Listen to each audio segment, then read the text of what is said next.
Good day, stargazers, and welcome to Astronomy Daily, episode 41 of season 5. I'm Anna. And I'm Avery. And what a day to be alive and looking up, Anna. It's Tuesday, February the 17th, 2026, and we have not one, but two celestial events happening today. That's right.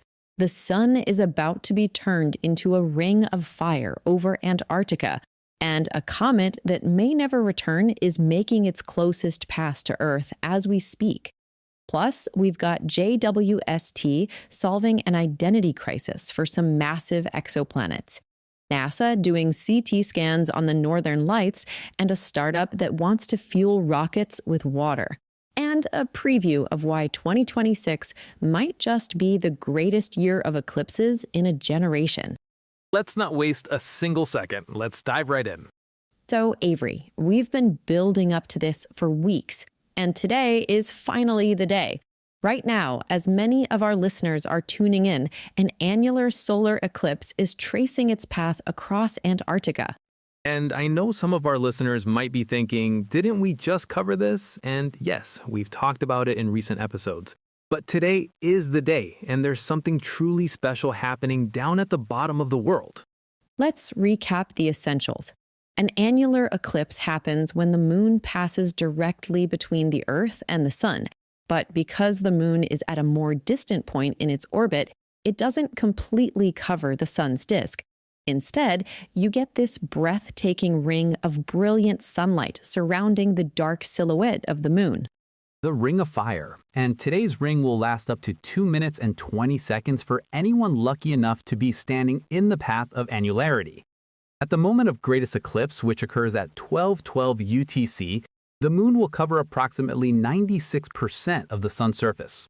Now, 96% sounds like almost everything, but here's the important thing. It's not a total eclipse. The sky won't go dark. You absolutely must keep your solar eclipse glasses on for the entire event. There's no moment where it's safe to look at the sun with the naked eye.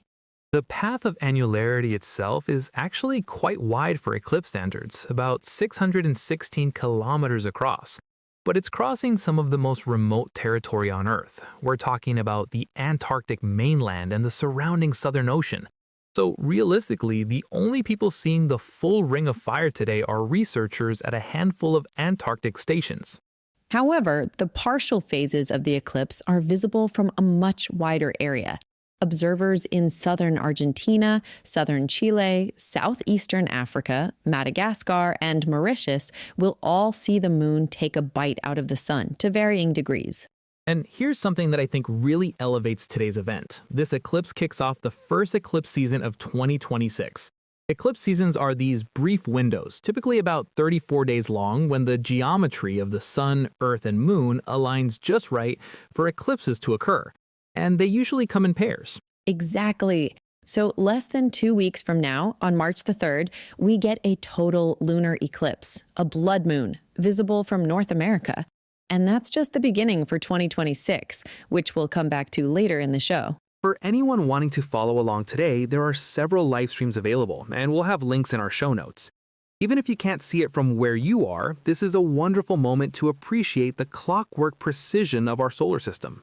And sticking with things happening literally today, let's talk about Comet C2024 E1, better known as Comet Virchow, which is making its closest approach to Earth right now. This is one of those stories where the science and the poetry really come together beautifully. This comet was discovered back in March 2024 by Polish astronomer Kasper Virchow using the Mount Lemmon survey in Arizona.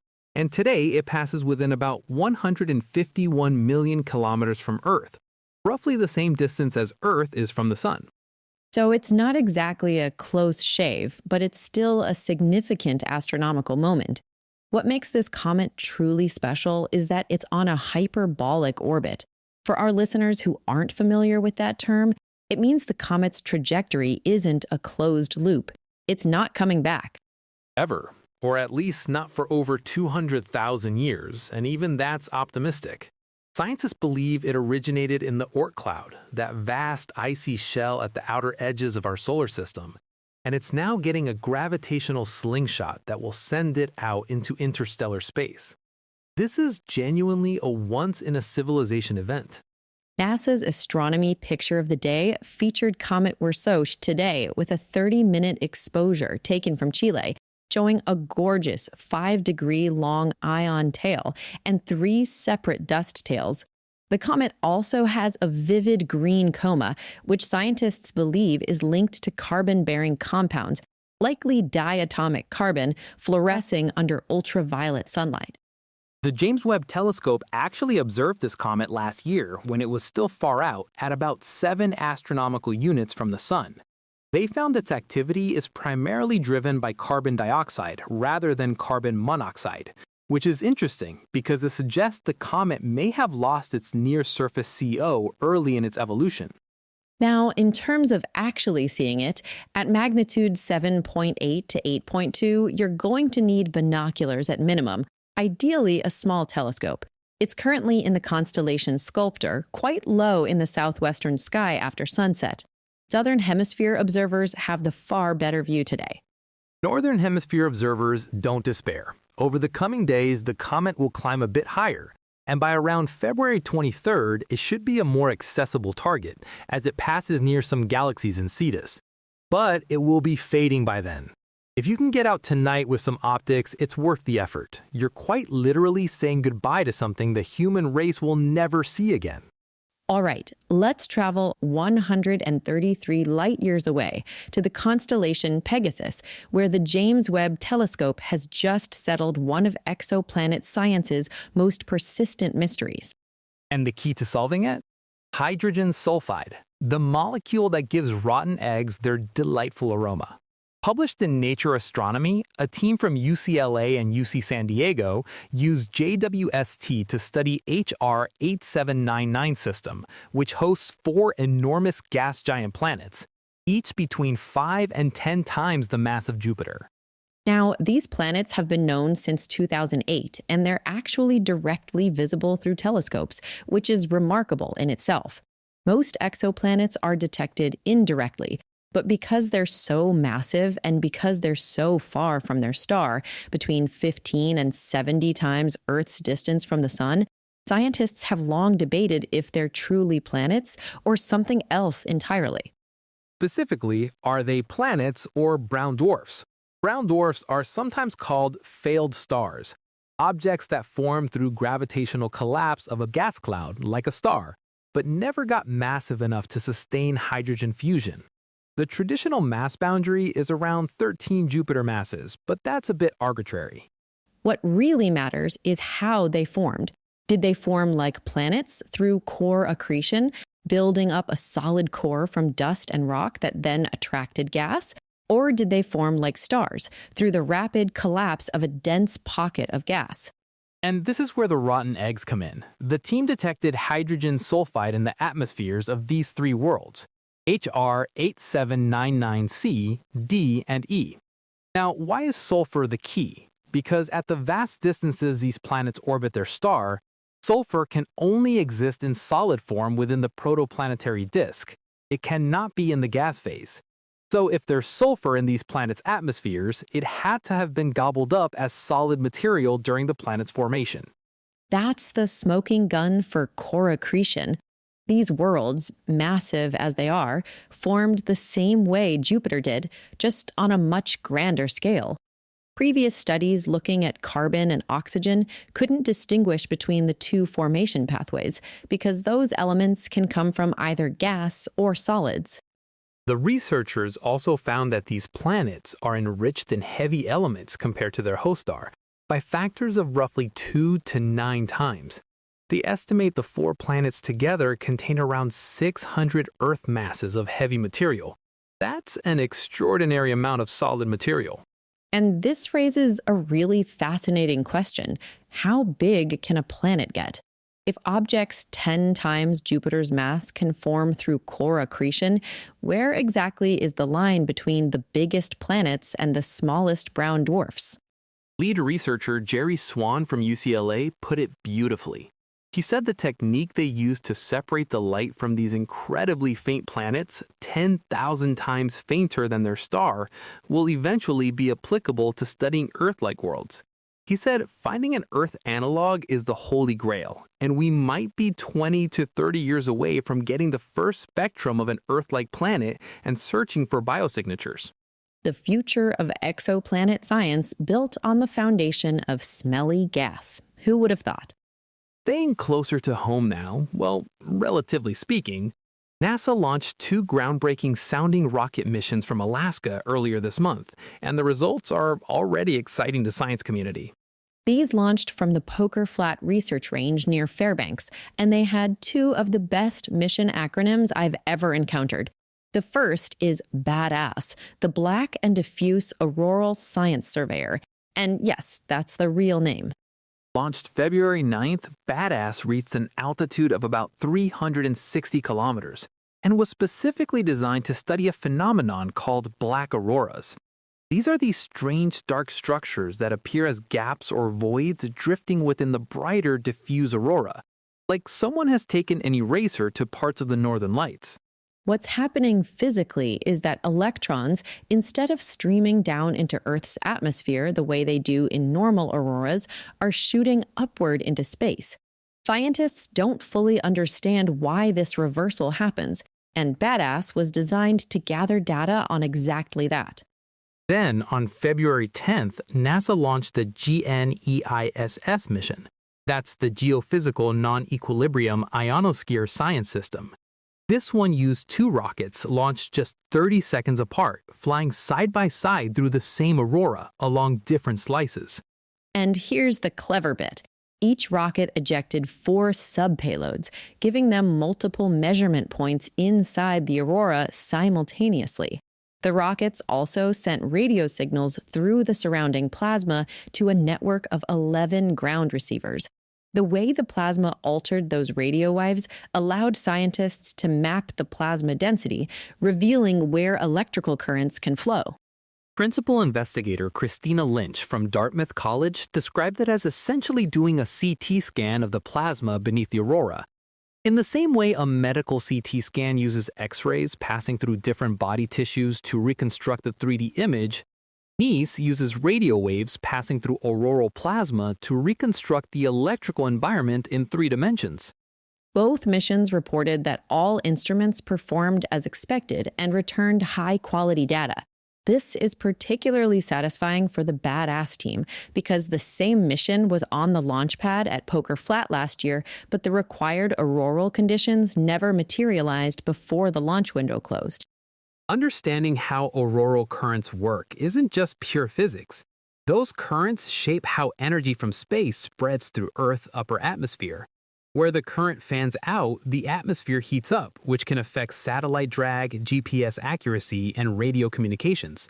With our increasing dependence on space-based technology, this research has very practical implications. Now, for something that sounds like science fiction but is heading for a real-world test later this year, a startup called General Galactic, led by former SpaceX engineer Hallen Madison, is developing technology to use water as rocket fuel. And before anyone thinks we're talking about some kind of perpetual motion scam, the science here is sound. The core concept uses electrolysis, splitting water molecules into hydrogen and oxygen, and then using those gases in 2 different propulsion systems. Right. For chemical propulsion, you burn the hydrogen and oxygen together, which produces high-pressure thrust, much like a conventional rocket engine. For electrical propulsion, you ionize the oxygen and accelerate it using a magnetic field, creating plasma thrust. Madison describes that second type as very, very low thrust. People jokingly like to call it a burp in space. But even a burp in space can be useful for precise maneuvers and station keeping. The real game changer here isn't the propulsion technology itself, but the fuel source. Water is one of the most abundant resources we found on other worlds. There's water ice on the moon, on Mars, on asteroids. If you can turn that water into fuel, you've essentially created the infrastructure for cosmic refueling stations. That's exactly Madison's long-term vision. He's talking about building a refueling network that connects Earth, the Moon, and Mars. As he puts it, everybody wants to go build a moon base or a Mars base. Who's going to pay for it? How does it actually work? His answer is to make the economics viable by using in situ resources. Now, there are real challenges to overcome. Water has to be purified, electrolyzed, and stored efficiently, and the whole system has to be lightweight enough for space applications.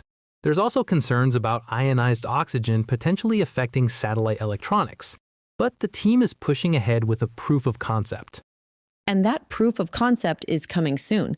General Galactic is planning to launch an 1,100-pound satellite on a SpaceX Falcon 9 rocket in October 2026. That satellite will test both the chemical and electrical propulsion systems using water as fuel in actual space conditions. If it works, it could fundamentally change the economics of spaceflight. Matheson claims they're talking about billions of dollars in savings even with current operations, and trillions in new economic growth as the infrastructure scales up. Those are bold claims, but the underlying physics is solid. We'll be watching that October launch very closely.